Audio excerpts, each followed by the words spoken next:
Ça, c'est moi. Comme vous voyez, il est tôt ce matin. Tout ça parce qu'aujourd'hui... Waouh, mais quelle belle tasse! Pardon. Comme je le disais, c'est aujourd'hui que nous nous en allons au Vietnam. Allez, vous venez avec moi? Nous prenons donc la route en direction de l'aéroport de Paris. Déjà 3 heures de route en voiture. Et c'est pas fini, car il nous restait à garer la voiture au parking, prendre ensuite le métro et le RER pour nous rendre à l'aéroport, ce qui nous faisait 1 heure de trajet supplémentaire avec les bagages dans les mains. Autant vous dire que c'était déjà un sacré boulot. Nous avions rendez-vous à l'aéroport pour 10h15, le temps de s'occuper des formalités d'enregistrement avant le décollage pour 13h15. Autrement dit, fallait bien s'occuper en attendant.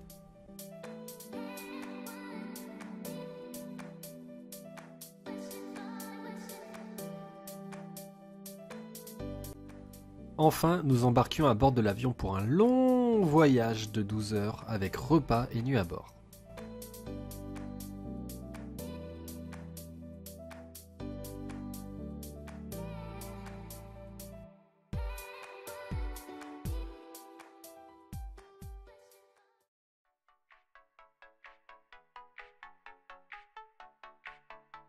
Pouh!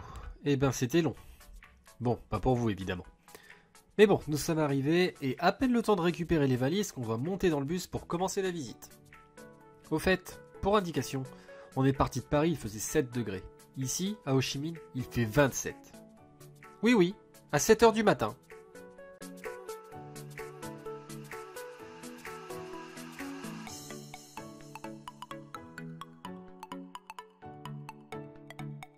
Nous avons ensuite rencontré Tung, notre guide qui sera avec nous pendant tout notre séjour, et qui nous a offert un joli cadeau de bienvenue.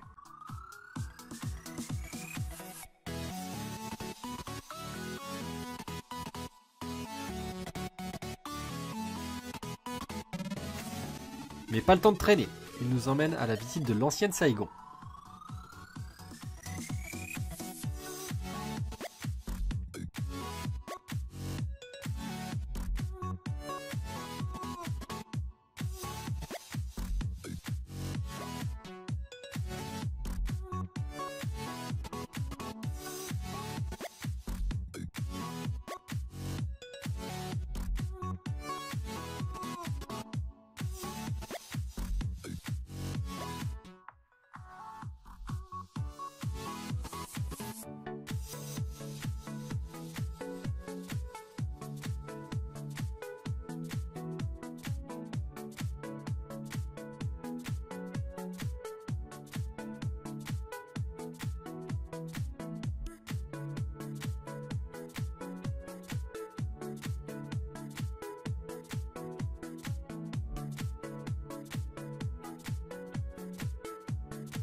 Il faut savoir que Saigon est l'ancien nom d'Ho Chi Minh Ville.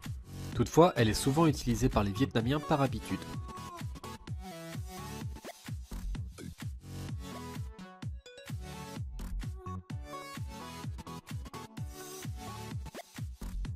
On croise beaucoup de temples au Vietnam, mais il faut savoir qu'il n'y a rien de religieux.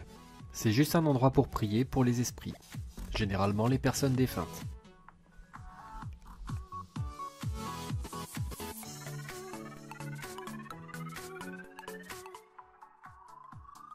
Actuellement, nous nous trouvons dans le quartier chinois de Saigon. Comme à Paris, les Chinois restent généralement dans ces quartiers qui leur sont propres, où ils vendent leurs produits et parlent leur langue. Malgré tout, ils sont généralement conscients de la qualité, et donc du prix auquel ils peuvent vendre leurs produits. Ils ne trichent pas.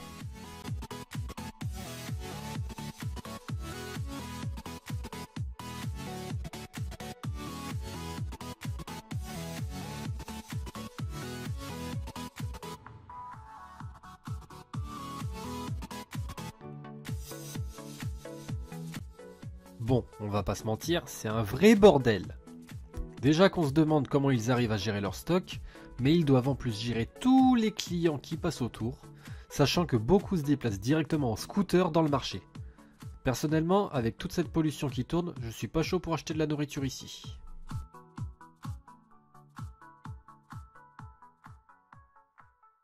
Ça, c'est ce qu'on appelle des maisons de tunnel. Celles-ci font entre 10 et 15 mètres de long pour 3-4 mètres de large. Il fait extrêmement chaud à l'intérieur, car il n'y a qu'une seule fenêtre, ou un balcon. Vu les conditions de vie en intérieur, vous comprenez mieux pourquoi les Vietnamiens sont quasiment toujours dehors.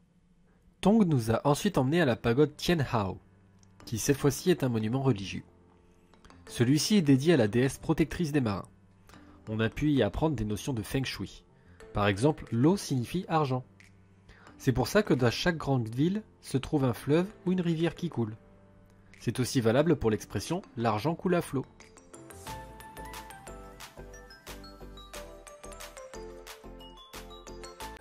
Voici maintenant l'une des plus belles postes du monde. Sa particularité ? Celle-ci ressemble à une gare, rien que ça. D'ailleurs, son architecte n'est autre que Gustave Eiffel lui-même. Les Vietnamiens sont tellement fans de Paris que l'emplacement juste en face se nomme Commune de Paris.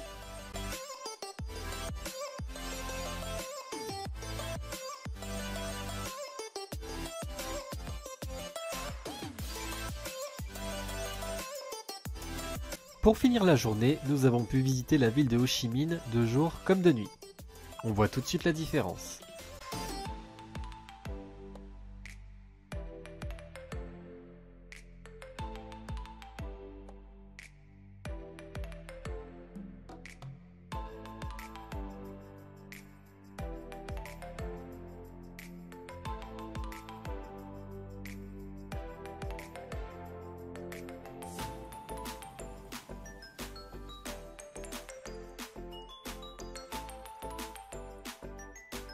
On a aussi le droit à quelques attractions pour le moins originales.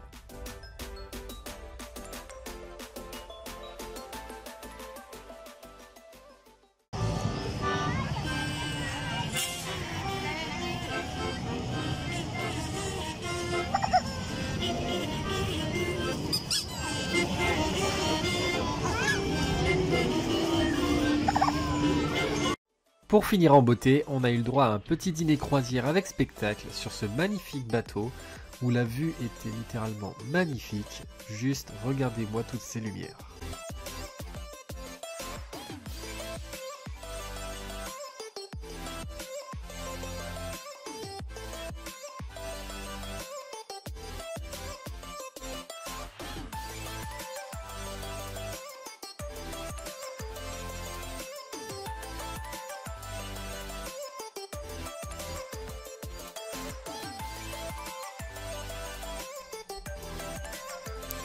C'est ainsi que se termine notre première journée au Vietnam. Allez, bonne nuit!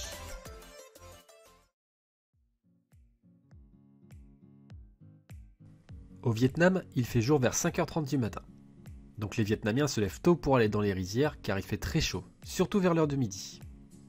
Nous voilà donc levés à 6h pour un départ à 7h30 afin d'aller visiter une fabrique de bois laqué.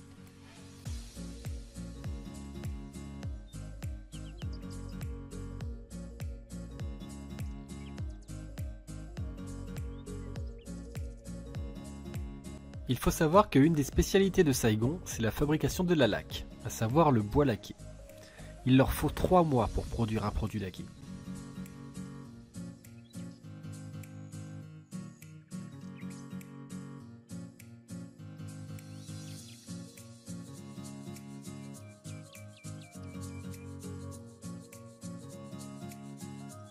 En ce qui nous concerne, nous avons décidé d'acheter un de leurs produits, car nous pouvions admirer comment ils étaient fabriqués, ce qui donne une authenticité à cet achat.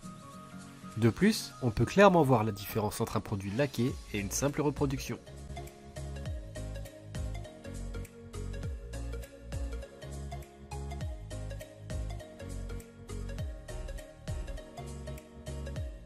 Nous nous dirigeons ensuite pour le Mekong, qui abrite le fleuve nommé Delta du Mekong. Vous pouvez constater que l'eau est très polluée ici. Les gens balancent facilement des déchets car tout simplement ils n'ont pas envie de payer pour les poubelles.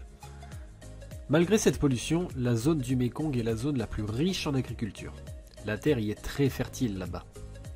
Ceci permet au Vietnam d'être le plus grand producteur de riz au monde, avec plus de 4 tonnes de récolte de riz par hectare et par trimestre.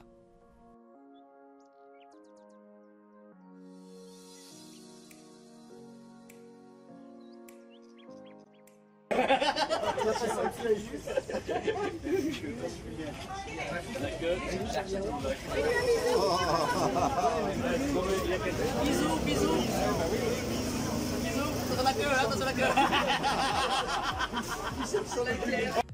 Après cette charmante rencontre, nous avons pu découvrir la fabrication locale de galettes de riz, d'alcool ou encore de pop-corn de riz. Où l'on peut s'apercevoir que pour ce type de fabrication, ils utilisent l'écorce de riz, ce qui entoure le grain à la récolte, et s'en servent comme combustible pour faire chauffer leur fabrication.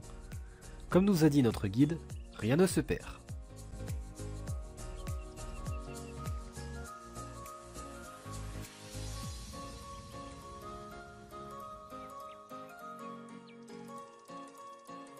Retour sur le bateau afin de se rendre au restaurant afin d'y faire quelques dégustations.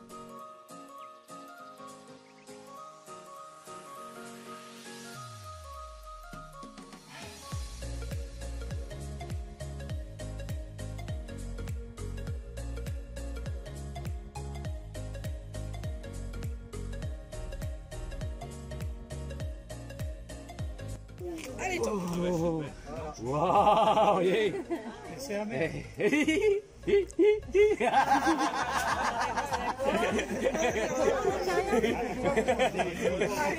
Oui, oui, oui, non. Et on peut manger ça, hein, à chair. À faire, ouais. Faut pas croquer, hein, juste sucer. Parce que si on croque la pelle d'eau, c'est très amer. C'est pour là, hein, ouais. Tiens, ceux qui veulent savoir. On va en prendre un pour sucer. Oh, je t'ai filmé en train de dire ça, c'est parfait.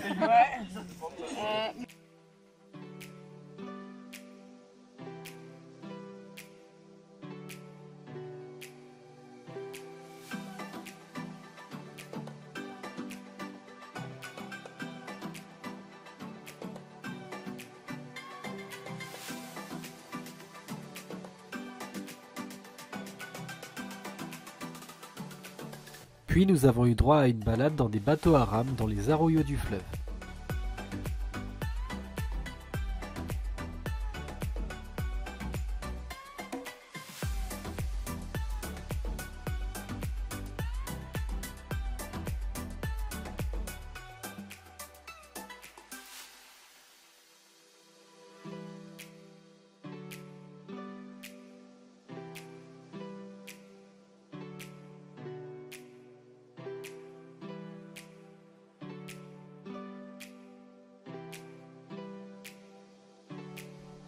Enfin, nous allons terminer notre journée sur la visite d'un temple Kaodai. Le kaodaïsme est comme un pot-au-feu de religion, car il regroupe toutes les religions du monde. Leur drapeau regroupe 3 philosophies. Le jaune représente le bouddhisme pour la recherche du bonheur, le rouge c'est le taoïsme pour l'harmonie, et le bleu le confucianisme pour la vertu.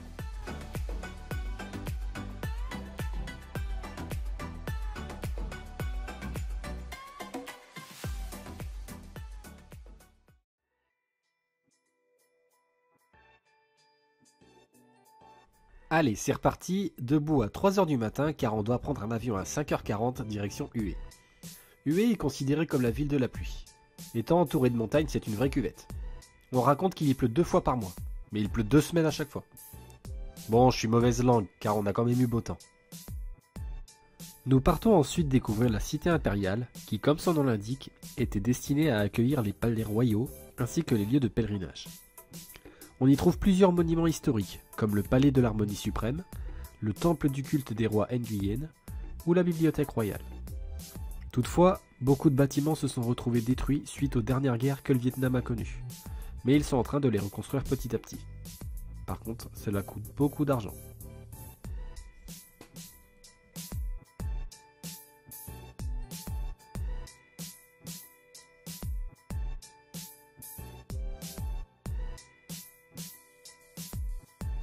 Après cette charmante visite, nous nous rendons dans un village où nous pourrons y trouver une fabrique d'encens et de chapeaux coniques.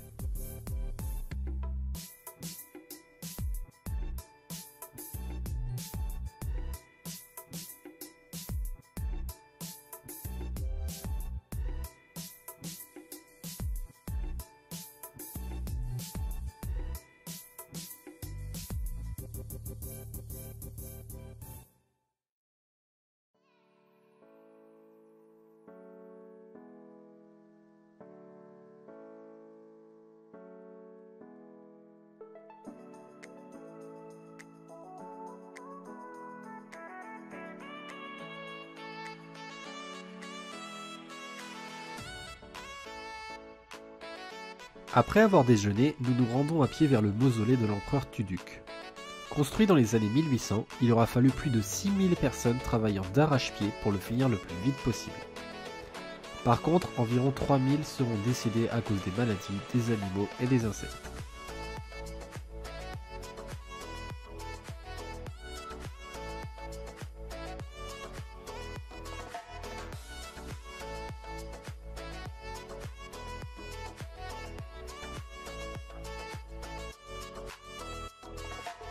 Puis nous voilà arrivés devant la pagode de la Dame Céleste. Celle-ci contient la deuxième plus grande cloche du Vietnam, qu'on peut entendre jusqu'à 10 km aux alentours. Déjà que l'église devant chez moi me casse les oreilles, alors avec ça...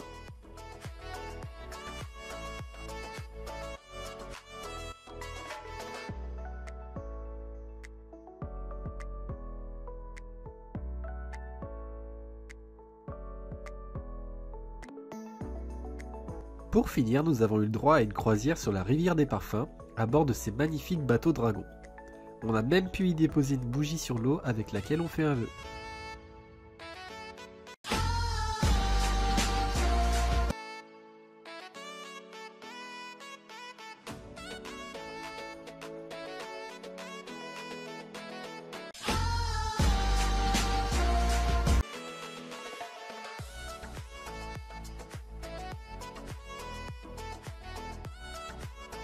Nous pouvons donc enfin nous installer dans notre hôtel avant d'aller dîner comme des rois, si je puis dire. En effet, c'est vêtu de costumes impériaux que nous participons au dîner, avec toutes les coutumes qui vont avec. Vive la reine, vive le roi! Vive la reine, vive le roi! Vive la reine, vive le roi! Vive la reine, vive le roi! Vive la reine, vive le roi! Vive la reine, vive le roi!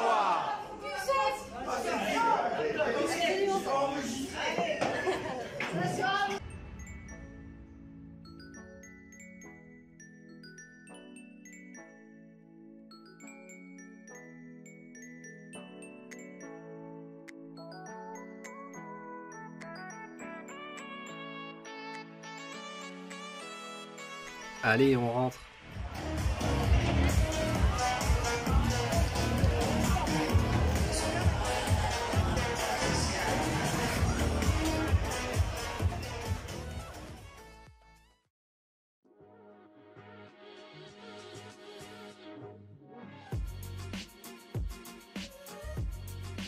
Allez, on y retourne. Cette fois-ci, debout 7 heures pour un départ à 8 heures en direction d'un deuxième mausolée. Le plus petit, mais aussi le plus coûteux.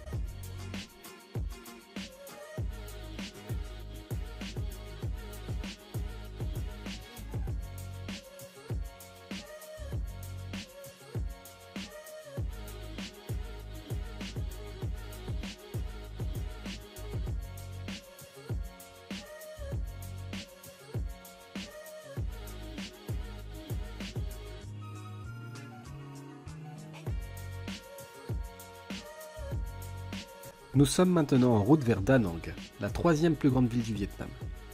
Pour cela, on passe au travers du col des nuages, qui s'appelle ainsi car son sommet se perd dans la brume.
Nous arrivons ensuite dans un musée Cham, qui correspond à la religion hindoue.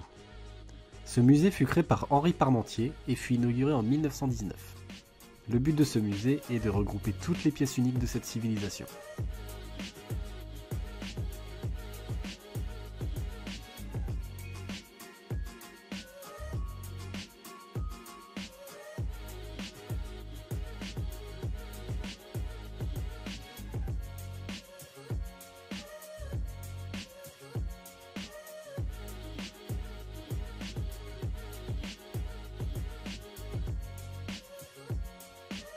Enfin, nous nous installons dans notre hôtel à Hoi An, avant d'avoir le droit à une séance de massage.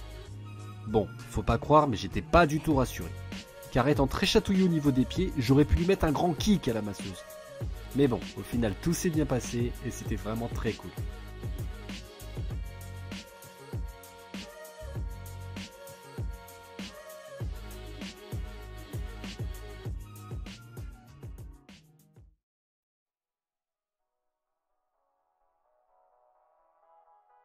Dès 8h, nous prenons le bus pour aller visiter un atelier de la soie au cœur de Hoi An. Dans cet atelier, on y trouve un élevage de vers à soie, qui sont regroupés en 2 tailles différentes. Certains ont 10 jours et d'autres 21. Pour obtenir du fil de soie, on utilise les cocons des vers à soie, qu'on va plonger dans l'eau chaude afin de l'extraire plus facilement. Chaque cocon peut donner entre 600 et 1000 mètres de fil.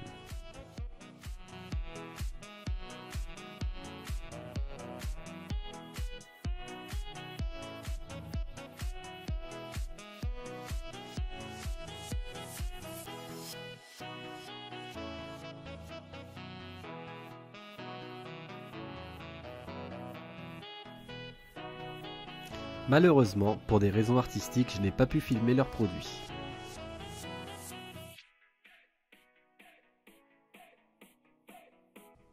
Après cette visite, nous nous rendons au cœur de Hoi An pour y visiter le marché.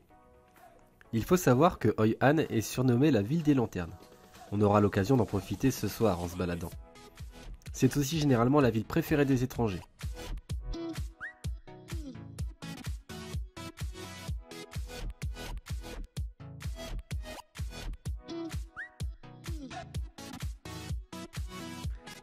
Un gros avantage qu'il y a dans le marché, c'est que les scooters y sont interdits.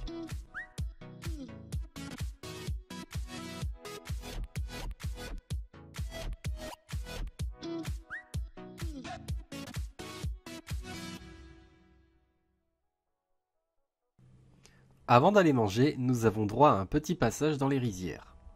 Saviez-vous que chaque tige peut donner entre 100 et 300 grains de riz? Bon, j'irai pas m'amuser à les compter.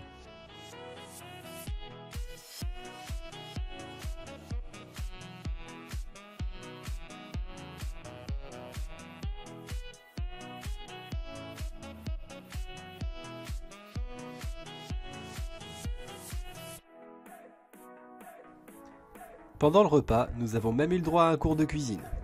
Bon, il est possible que j'y ai laissé quelques cheveux sur certaines étapes.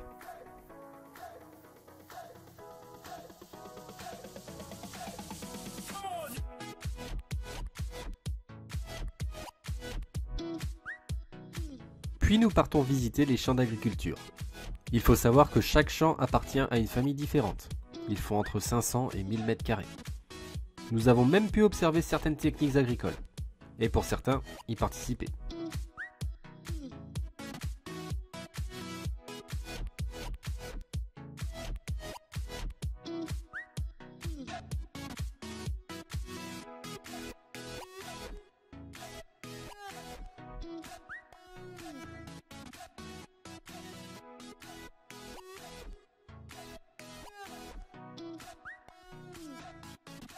Prochaine étape, nous partons pour le biotope de Bay Mao pour une balade en bateau rond dans la forêt de cocotiers.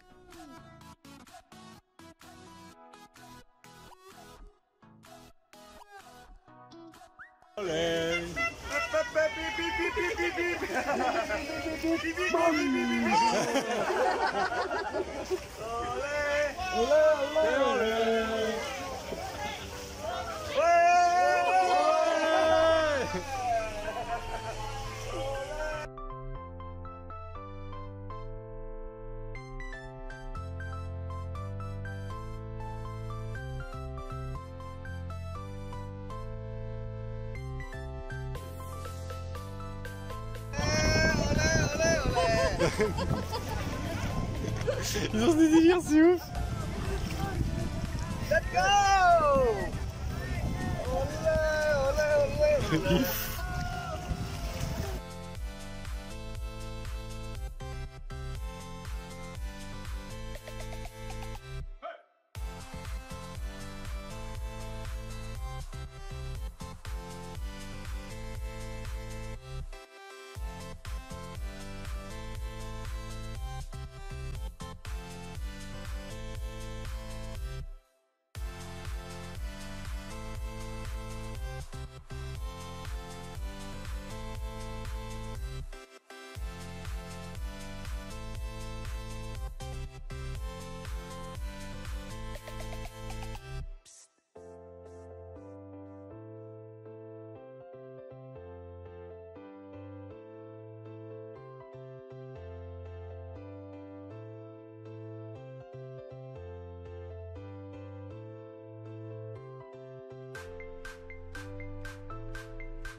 Puis le soir, nous revenons sur la place du marché pour profiter de la pleine beauté de cette ville des lanternes.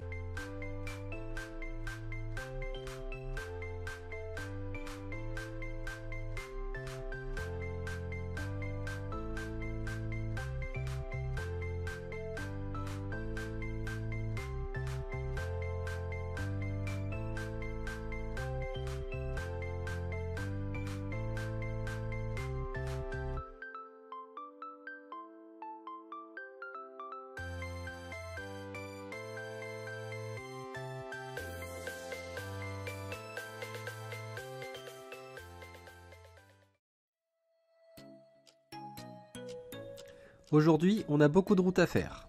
Ça commence par se rendre à l'aéroport de Da Nang pour se rendre à Hanoï, pour ensuite faire 2 heures de bus vers la baie d'Along terrestre.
Après cet effort, nous avons pu faire une croisière en sampan à travers les rizières et les pins de sucre.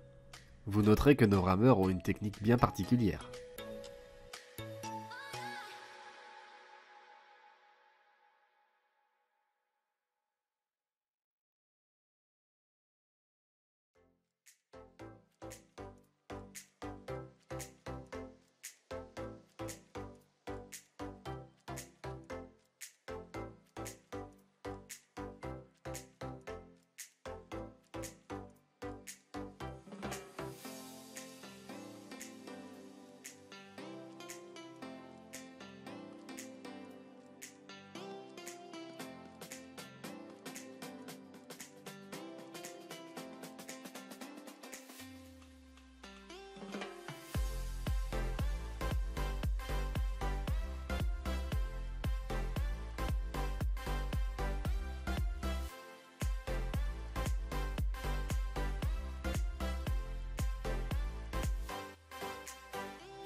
Chơi buông xe ra.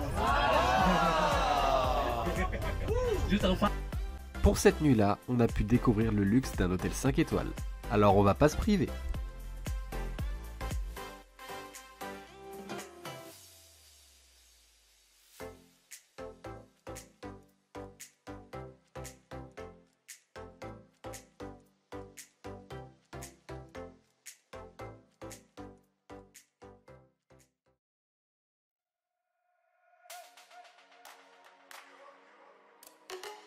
Ce matin, le temps est au brouillard. Et c'est pas plus mal, car nous nous rendons vers la 8e merveille du monde, la baie d'Along, maritime cette fois. Notre guide nous indique que c'est tout aussi plaisant de la voir sous le brouillard, car cela révèle son caractère mystérieux. Il faut aussi savoir qu'elle se découvre seulement aux alentours de juin-juillet, soit 2 mois dans l'année. Un souvenir typique de la baie d'Along, c'est la perle. Celle-ci est considérée comme sacrée au Vietnam, car elle porte chance. La baie d'Along propose des perles dorées qui sont les plus rares, car les huîtres qui les fabriquent mettent 6 à 8 ans pour en avoir une seule.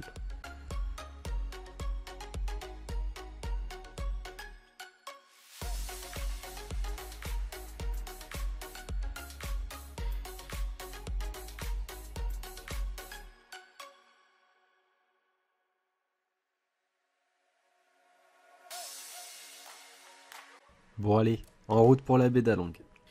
Ce que je vous ai pas dit, c'est que nous allons pouvoir la découvrir sur une jonque traditionnelle. Nous y passerons 24 heures à nous balader dans la baie.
Nous nous arrêtons sur l'île de Bo On, aussi appelée l'île de la surprise.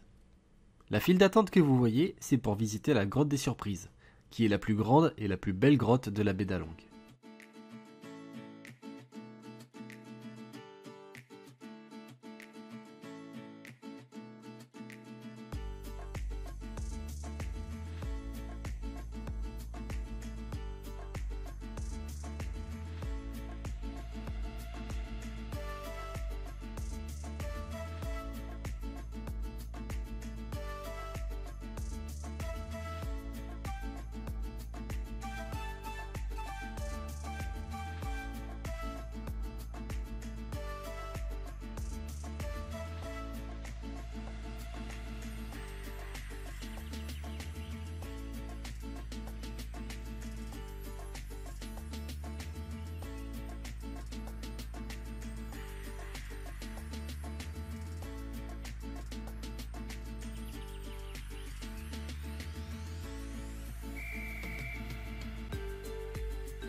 Puis finalement, nous allons nous détendre un peu sur une petite plage artificielle de l'une des îles.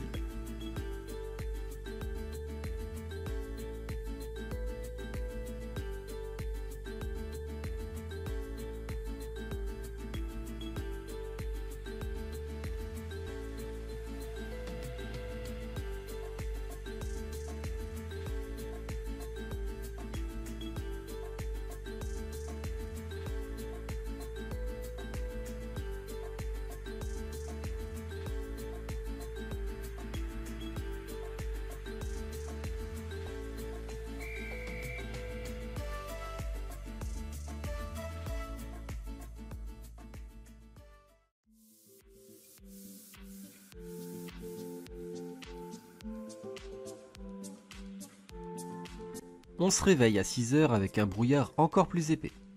Mais ça ne nous empêchera pas d'aller faire un tour en kayak dans la baie. On a même eu le droit à des visiteurs.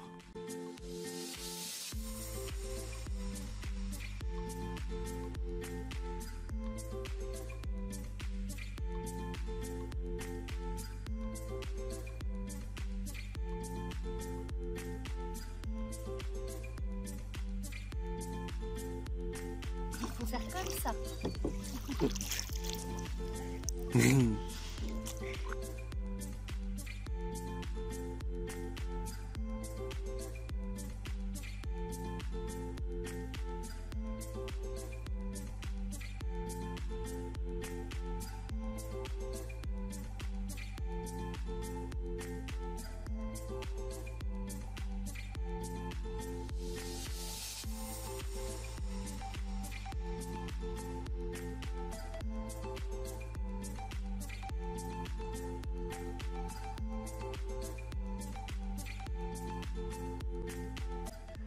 Il est temps pour nous de quitter le bateau et de nous diriger vers Hanoï, la capitale du Vietnam. En chemin, nous nous arrêtons pour visiter un village de céramique, où l'on a pu observer tout le processus de création de ces magnifiques objets.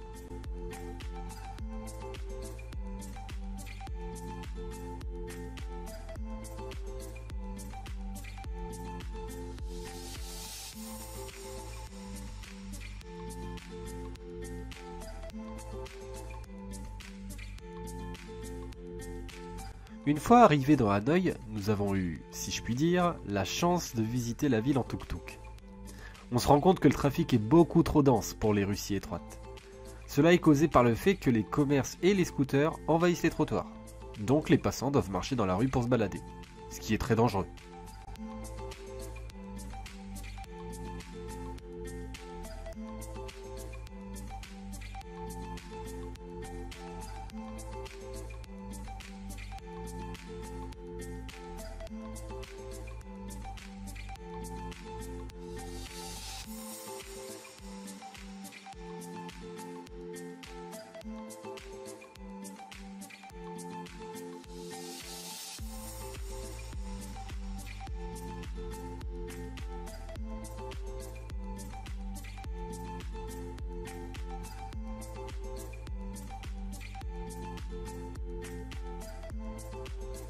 Au cœur de Hanoï, nous devions nous retrouver à un théâtre.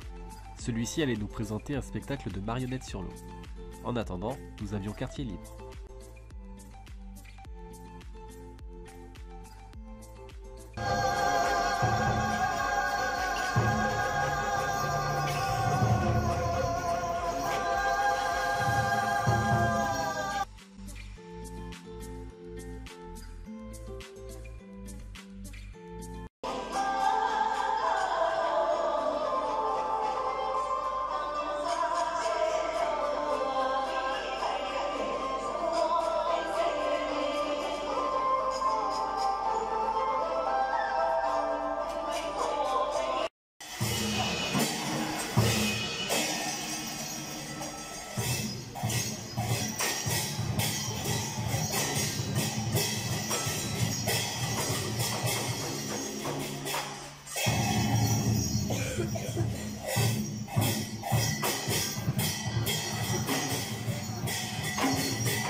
Pour ce 9e jour, nous partons en direction de Hoa Binh, à 76 km de Hanoï.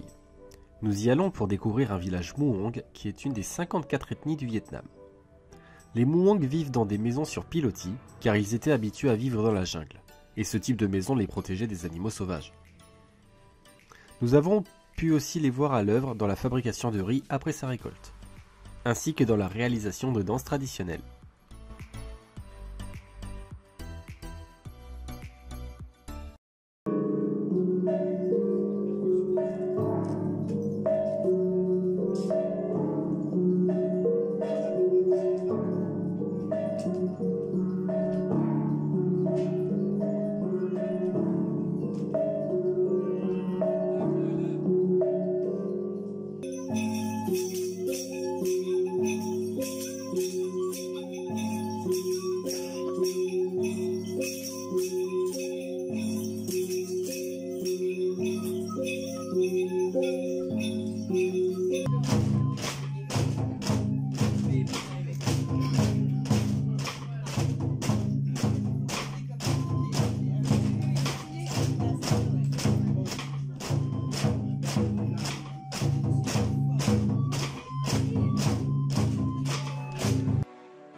Nous retournons ensuite à Hanoï afin d'y visiter le musée de la littérature.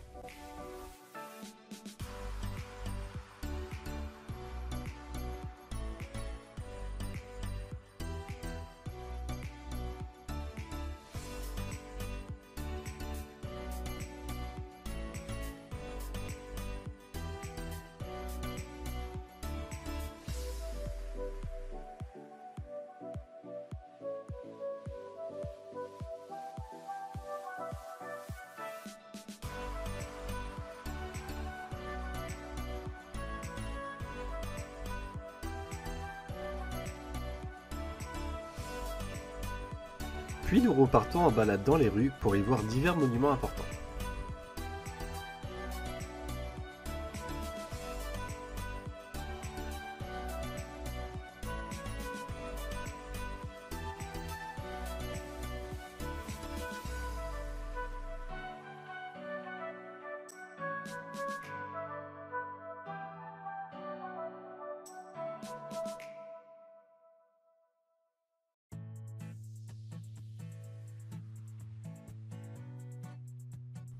Notre dernier jour se compose d'une visite dans un musée d'ethnographie afin d'en apprendre un peu plus sur les 54 ethnies du Vietnam. On s'est aperçu qu'ils étaient éparpillés géographiquement en fonction de leurs origines. Bol, les vaisselles, vous voyez, tout dedans, partagez pour les morts.